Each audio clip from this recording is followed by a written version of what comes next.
je propose de vous aider à installer un visiophone. Alors le modèle choisi est le Luna Light.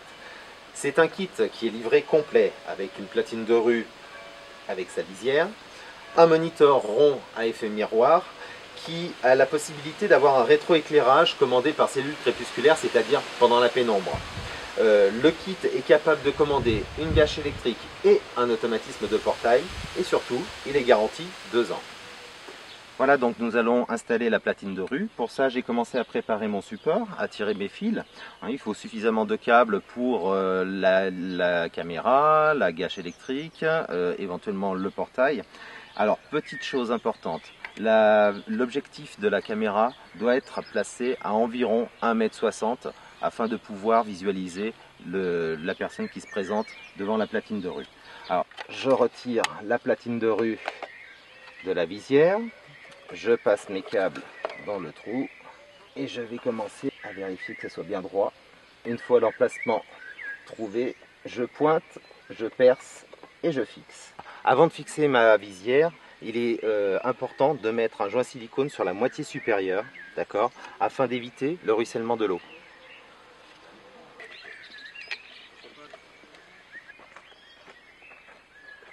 Seconde étape, le branchement de la caméra. Alors pour ça, rien de plus facile, il suffit de regarder la notice et de bien repérer ses câbles. Donc là j'ai choisi un câble bleu, un câble noir. Il faudra absolument que je branche ces mêmes câbles sur le moniteur. Voilà, une fois que tout est connecté, il ne me reste plus qu'à refermer ma platine de rue. Alors j'emboîte d'abord le haut de la platine et je finis par la petite vis qui ferme le tout. Nous voici maintenant à l'intérieur pour installer le moniteur. Alors je vais commencer par présenter un petit peu l'étrier, voir où je vais le positionner, sachant que le moniteur est placé à peu près à 1,60 m de haut. Positionnement de l'étrier de niveau bien sûr. Je marque, je perce et je fixe.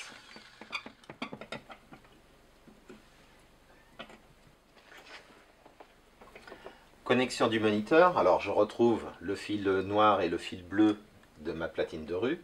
Alors simplement je fais très attention à la polarité, bien respecter les indications de la notice et du marquage, le 2 sur le 2, le 1 sur le 1. Maintenant je branche mon alimentation et le fil je vais le faire courir le long de ma porte afin de pouvoir brancher l'adaptateur sur la prise de courant. Mais attention, je ne branche pas tout de suite, j'attends que mon installation soit finalisée.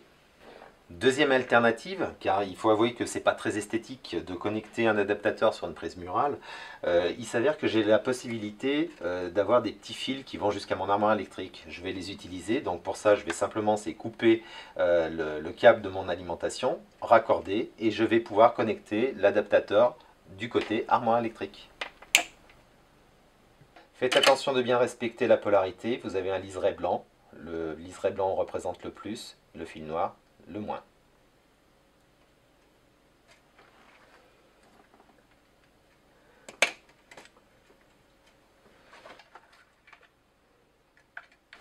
Tout est connecté, j'ai plus qu'à accrocher le moniteur. Voilà, je vais maintenant m'occuper de l'alimentation.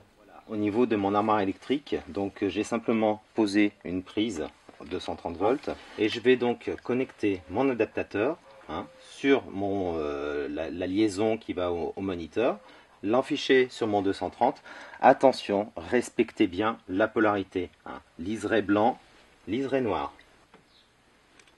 Une fois que je me suis assuré que tout est connecté correctement, je peux brancher mon adaptateur. Mon installation est terminée, je peux visualiser la rue simplement en appuyant sur le mode vidéosurveillance. Si quelqu'un sonnait, à ce moment-là, j'ai qu'à appuyer sur la touche parole pour pouvoir entrer en communication. Je peux également commander une gâche électrique. Alors vous avez une coupure de l'image, c'est normal, on ne peut pas faire passer et les datas et la puissance. Et puis vous avez la commande du portail si jamais vous êtes équipé. Luna Light a une particularité, alors que je sélectionne ou pas, simplement reportez-vous à la notice, c'est qu'il est équipé d'une petite cellule crépusculaire et lorsque la pénombre va arriver, le contour va s'illuminer.